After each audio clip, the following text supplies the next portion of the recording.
Well, this is Colclough Wayside. The pattern number used by the Colclough production during the Doulton period is 8581. So you will see the pattern number on certain pieces, usually the teacup as you see here.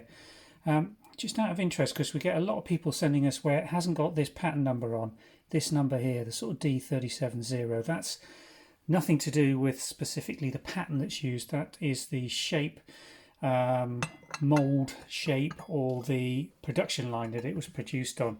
It's just an interior used number by Allied Potteries during production, but is used across a range of different patterns. So this teacup shape would have been decorated as it is here in Wayside, but also in a variety of other Colclough designs. Now this is a C-shaped teacup, as you can see, curved, walled with no indent in the middle, pedestal footed, Doulton period of manufacture, so 64 through to 97. Plain rim, as you can see, no indent or scalloping around the rim of the teacup with gilt, and a double looped handle. 5.5 inch, slightly rolling scallop rimmed saucer plate, beautifully decorated, 3 blocks of the Wayside design, matching period china marks, and a small side plate again with 3 blocks of the Wayside pattern. These are in absolutely beautiful condition, we must say.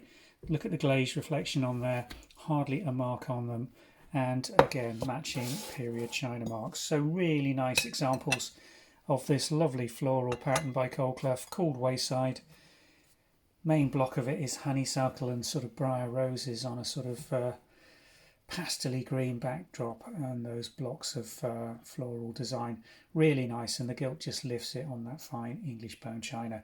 Available for sale from the Vintage and Antiques website. I think there's 8 of them currently on catalogue, so if you're looking to put a few together in one go, we've got the opportunity for you there, and you won't find better condition examples from this period on the internet. So follow the description link below if you'd like to find out more about these teacup trios, and it'll take you to the Vintage and Antiques website where they're currently on sale. Thanks for watching.